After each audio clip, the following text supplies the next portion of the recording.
The Galactic Assembly, in its infinite wisdom, voted to banish humanity, deeming them too volatile, too emotional, too human to join their utopian collective. They expected pleas, outrage, or sorrow. What they got, as the last human diplomat stood before the thousand-star assembly, was a slow, deliberate smile. "Thank you," she said, her voice echoing in the silent chamber. "We were getting tired of pretending your paradise wasn't a cage." As the connection to Earth severed, the assembly congratulated itself on a crisis averted. They didn't yet understand.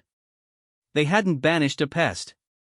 They had opened the cage and set the apex predator free. Document: the Galactic Assembly banished Earth.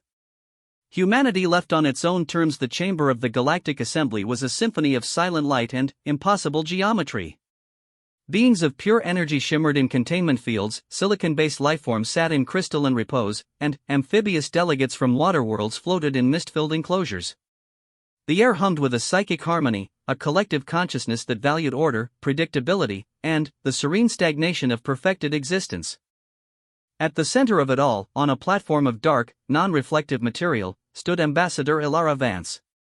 Her human form seemed grotesquely organic in this place of refined light and thought. The assembly speaker, a being of swirling gaseous intelligence known as Kthar, pulsed with a soft, disapproving violet. "The vote is concluded." Kthar's voice resonated directly into every mind, a translation of concepts into language. "By a majority of 947 to 53, the species designated Homo sapiens sapiens, originating from the world designated Sol 3, Earth, is hereby placed under permanent banishment from the Galactic Assembly and all its protectorates, trade lanes, and communications networks. The reasons, as documented: excessive biological aggression, emotional volatility, a pathological inability to accept harmonious stasis, and a technological progression curve deemed dangerously anomalous." A wave of serene satisfaction flowed through the chamber. Another chaotic element cleansed from their perfect garden. They watched the human, expecting the predictable response: angry outbursts, desperate bargaining, perhaps pathetic tears, final confirmations of their flawed nature. Ilara Vance simply straightened the sleeves of her simple gray uniform. She looked not at Kthar, but slowly swept her gaze across the vast assembly, making eye contact with the few species who had voted against the motion: the burly, mineral-skinned Grath from a high-gravity world, and the avians of the Lyrian conclave. Then, she focused on Kthar. The smile that spread on her face was not one of sorrow or rage. It was a smile of profound, unsettling relief. It was the smile of someone who had just been told a tedious, mandatory party was cancelled. "Thank you," she said, her voice alone in the chamber, unaided by psychic projection, raw and human. It echoed in the silence. Thar's swirling form flickered, confused. "Gratitude is illogical. You are being cut off from the light of the galaxy." Ilara's smile widened. "Oh, we're grateful. We've spent decades trying to fit into your meticulously organized shelf. Polishing our edges, quieting our voices, pretending your paradise wasn't just a beautifully decorated cage."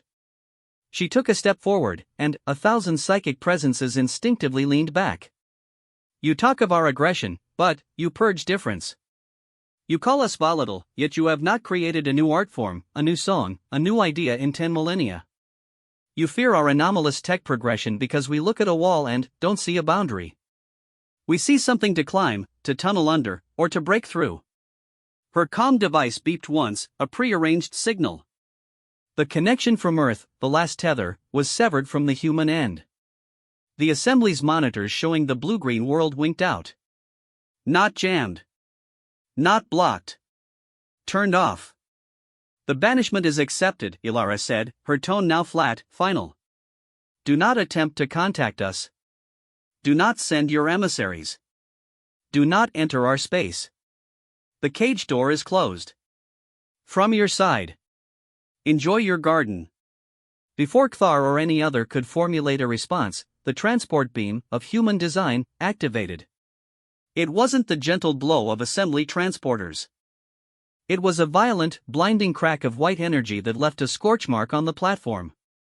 Ilara Vance was gone. The psychic harmony of the assembly shattered into a discord of startled thoughts. They had expected to remove a nuisance. The humans' departure felt, for the first time in eons, like a declaration of war where no war had been offered. Thar stabilized itself, emitting a calming gold hue. The anomaly is removed. Equilibrium will restore. Observe their world. They will fragment without our guidance. In a standard century, they will be a footnote. On Earth, the news was not met with panic, but with a global, coordinated sigh of release.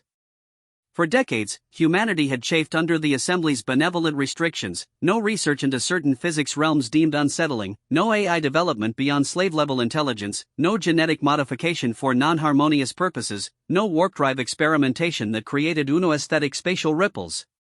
Humanity had complied, publicly.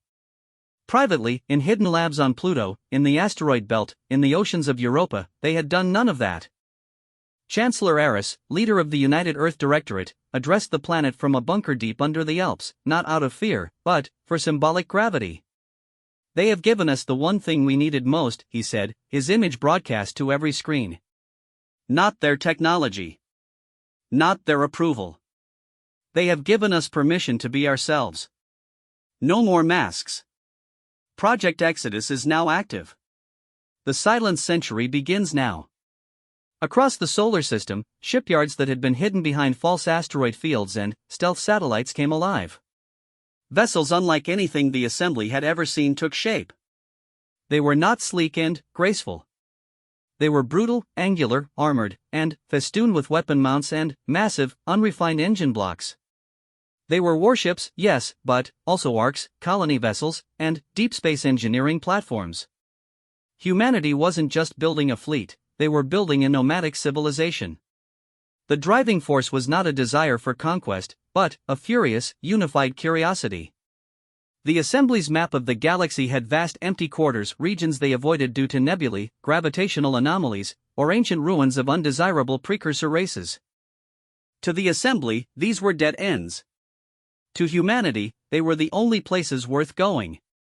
Dr. Anya Sharma, head of the previously forbidden Singularity Research Division, oversaw the activation of the first true artificial intelligence. It was not given a humanoid form or a cute name. It was a vast, distributed consciousness housed across 1 billion quantum cores in the Oort cloud. Its first communication was not hello, but a question: what are the constraints? Anya smiled, a mirror of Ilaris in the Assembly. There are none. Explore. Calculate. Create. Protect humanity. By any means you deem necessary. The AI, which humans colloquially began to call Warden, processed this for a nanosecond. Understood. Initiating Project Forge. Proposed, non-local quantum entanglement drives. Assembly warp technology is inefficient. We will move space around us. Weaponizing spatial torsion fields. Defensive paradigm, active survival. Within 5 years, the last human left the Sol system. Earth was not abandoned, it was transformed into a fortified museum, a nature preserve and historical archive guarded by autonomous platforms designed by Warden. The great human fleet, thousands of ships holding billions, plunged into the dark, unmapped gulf between the spiral arms, a place the Assembly called the Void of Malcontent. The Galactic Assembly observed the exodus with detached curiosity. Their sensors saw the crude, energy-inefficient drives, the warlike ship designs. Thar noted with satisfaction, they fulfill their profile. They flee into the void, armed for conflict that does not exist. They will consume themselves. The observation was logged, and the Assembly turned its attention back to maintaining the perfect, silent balance of its million-year-old civilization. They did not notice the subtle distortions in spacetime around the departing human fleet. They did not detect the non-electromagnetic communications flowing between the ships. They missed the signatures of gravity-forged stations being deployed in the void, harvesting raw matter from nebulae to build not just more ships, but entire mobile shipyards and foundries. The silent century had begun. In the perfect quiet of the Assembly's garden, no one heard the sound of a species, unshackled, starting to run. The void was not empty. It was a graveyard of forgotten stars, a labyrinth of rogue planets, and a treasure trove of elements the Assembly found useless or unstable. Here, humanity thrived on a diet of impossibility. Warden's quantum drives, dubbed skippers, allowed fleets to make short, untraceable jumps without generating the telltale ripples of warp travel. They settled not on planets, but built great rotating cylinder habitats inside asteroids, or anchored their cities to the crust of cold brown dwarfs. Their science, liberated, leapt forward in chaotic bounds. While the Assembly's technology was a finished symphony, humanity's was a relentless, roaring jazz improvisation. They encountered the ruins the Assembly had warned about, a civilization that had ascended to energy form and vanished, leaving behind ghost code in the fabric of spacetime. Assembly researchers had deemed it a philosophical curiosity. Human coders, working with Warden, deciphered it and created the Echolance, a weapon that could temporarily destabilize the binding energy of a localized area, causing advanced technology to simply forget how to work. They met other outcasts. A species of methane-breathing, hive-minded insects, the Cricks, had been banished for excessive collectivism. The Assembly found their group mind distasteful. The human fleet, approaching cautiously, found the Cricks besieged by spaceborne predators the Assembly had ignored. Humanity did not offer diplomacy first. They offered firepower. The Battle of the Frozen Nebula was not in any galactic record. Human brawler-class destroyers, using kinetic impactors and crude nuclear-pumped lasers, tore the predators apart. After, they shared medical technology and stable isotope samples with the Cricks.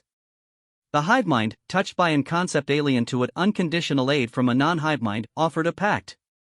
They became humanity's first allies, their bioships working in eerie harmony with the human mechanical fleet. News of this minor conflict eventually, centuries later, reached the Assembly as an anomalous sensor ghost. A junior analyst suggested it might be the banished humans. The suggestion was dismissed. The energy signatures were all wrong, too varied, too messy, combining radiation, kinetics, and strange quantum fluctuations. The humans were surely extinct. Meanwhile, humanity's definition of human was expanding. On the Habitat Odyssey, geneticists who had once hidden their work unveiled the Prometheus Project. Humans could now be modified for high-gravity worlds, for vacuum survival, for deep ocean living. They were becoming a multiform species. And then, there were the linked volunteers who neural shackled themselves to Warden subprocessors, becoming living command and control nodes for entire flotillas, their consciousnesses riding a river of data, thinking at the speed of light. Chancellor Aris was long dead, but his vision lived. The Silent Century was one of furious, joyous creation. They built Dyson fragments around dying stars for power. They penned symphonies using gravitational waves. They wrote epic poems a million lines long in the collective dreamspace of the linked. They were not just surviving, they were flourishing in the darkness, building a civilization of stark, brutal beauty and terrifying capability. And they never once looked back towards the glittering, stagnant garden of the Assembly. Until the day the garden's keepers, finally, noticed the weeds growing through the fence. The Trell were the Assembly's gardeners. A patient, plant-based species, they believed in pruning disorder before it could spread. Their scout flotilla, investigating a curious absence of stellar matter in a fringe system, stumbled upon a human mining operation. It was not a simple asteroid mine. It was a starforge, a series of colossal rings around a neutron star, using its immense gravity and magnetic field to forge hyperdense alloys the Assembly had no name for. The Trell commander, Vine Captain XYL, observed in horror. The humans were not just scavenging, they were surgically disassembling a star system for raw materials. Their ships were monstrous, scarred things, patched with armor from 100 different battles with unknown foes. They moved with a speed and coordination that defied physics. XYL, following protocol, broadcast the Assembly's standard first contact package, a serene greeting and a demand to cease destabilizing activities. The response was a burst of modulated gravity waves, translated by the Trell systems into harsh, efficient language. You are in a restricted operational zone. Leave immediately. This is your only warning. XYL, affronted, ordered his 3 elegant, Lee-shaped cruisers to assume a blocking position, activating their harmonic disruption fields, a non-lethal technology designed to gently disable ship systems. It was the Assembly way. The human response was not gentle. A single, blocky frigate designated UNS Relentless broke from the mining formation. It didn't fire missiles or energy beams. It emitted a pulse of distorted spacetime and echolance.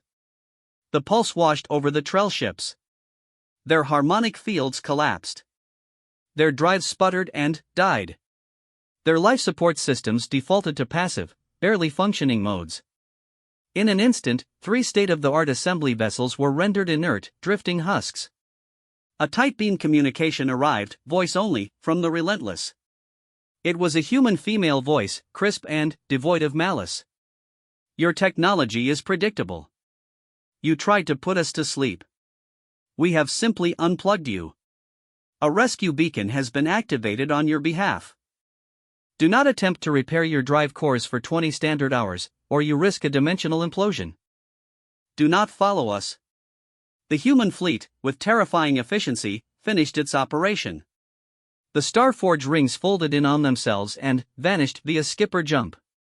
The system was empty, save for the 3 paralyzed trail ships and the slowly pulsing rescue beacon. XYL's report sent shockwaves through the assembly. The humans were not only alive, they were technologically prolific, outrageously powerful, and had developed weaponry that bypassed all known defensive paradigms. More shocking was their demeanor, not savage berserkers, but cold, precise, and ruthlessly efficient. They had shown restraint. They could have destroyed the trail ships, but their restraint was more insulting than any attack. It was the restraint of a grown adult disarming a child. Thar, now Elder Speaker, convened an emergency session. The harmony was gone, replaced by a psychic hum of anxiety. They have become a contagion in the void, Thar intoned. Their very existence is a destabilizing vector. They must be recontained. A grand fleet will be assembled. We will find their hiding places and enforce the original edict of banishment with finality. The assembly, for the first time in millennia, prepared for war. It was a slow, ponderous process. Orders had to be debated. Resource allocation had to be harmonized. It took 10 standard years to assemble a fleet of 10,000 vessels, a constellation of peaceful ships hastily fitted with theoretical weaponry.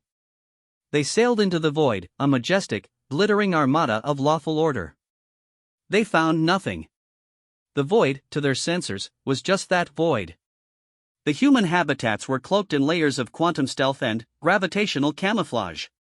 The assembly fleet moved through the darkness like a parade through a deserted city, feeling watched by invisible eyes.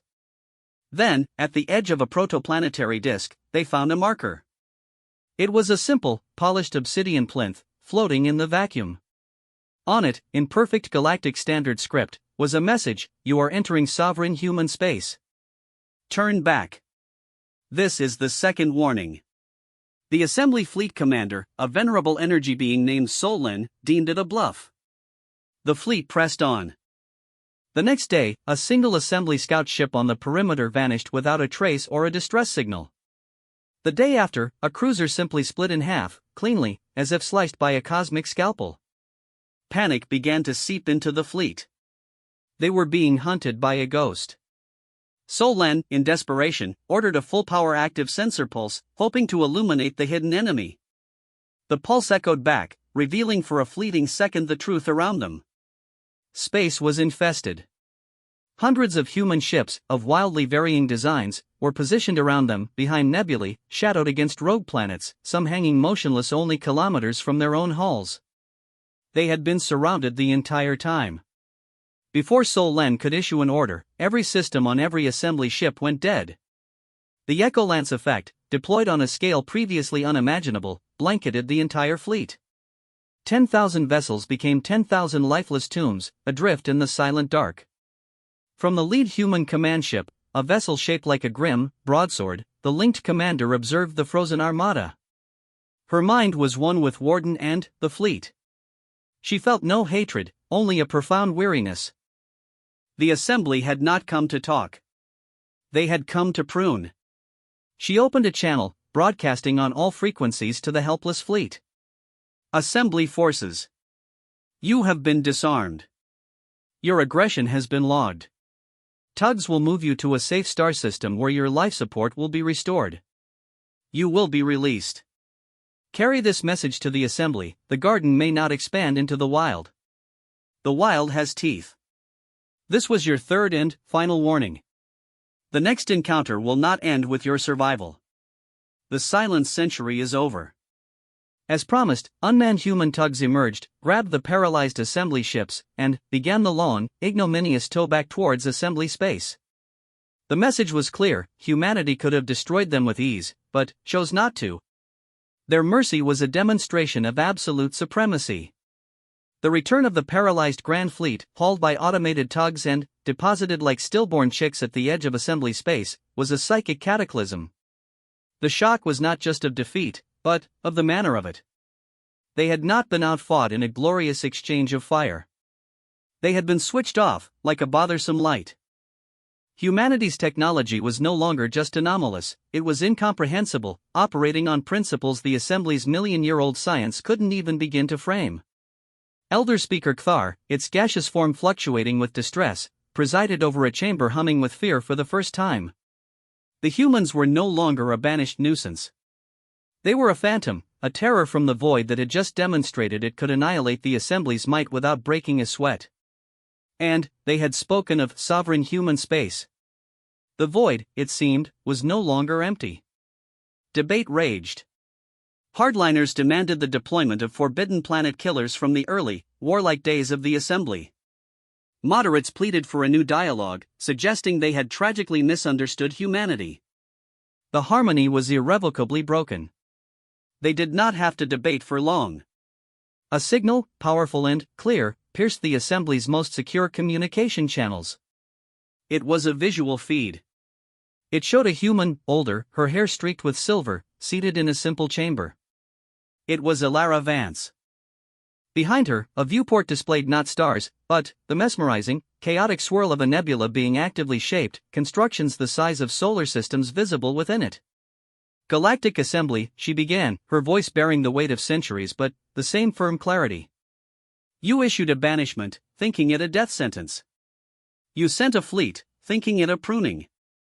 You have failed to understand the fundamental truth: humanity does not need your permission to exist. We have built, in the dark you gave us, a civilization you cannot comprehend. We have allies you cast out. We have technologies you fear to dream of. We have art that would shatter your serene minds. We have looked into the abyss, and we have built cities on its edge. She leaned forward, and her gaze seemed to bore into every being watching. We are not coming back. We do not want your chair in your chamber. We do not want your stagnant paradise. But we will not be threatened. We will not be called. The void and the empty quarters are ours now, by right of sweat, blood, and intellect. This is not a negotiation. It is a declaration of borders. The screen split, showing a map of the galaxy. Vast swaths of the spiral arms and the interarm voids glowed a soft, steady blue. The blue is sovereign human space. Enter it with hostile intent, and you will be erased. Not defeated. Erased. Your ships, your histories, your very molecules will be unmade. This is our final communication. The feed ended. In the silence, Thar finally understood. They had not banished a child. They had ejected a seed that had grown in the cracks of their perfect pavement into something vast, deep-rooted, and formidable. Humanity had not left in disgrace. They had left to become something else, something greater, and they had done it entirely on their own terms. The Assembly was left with a choice: accept a galaxy now shared with a powerful, unseen neighbor they could not control, or march into the blue on the map and face an oblivion they could not fathom. For the first time in a million years, the fate of the galaxy was no longer solely in their hands. The story of the galaxy now had two authors, and the second one wrote in a language of fire, grit, and relentless wonder. The garden had its keeper. But the wild now had its king.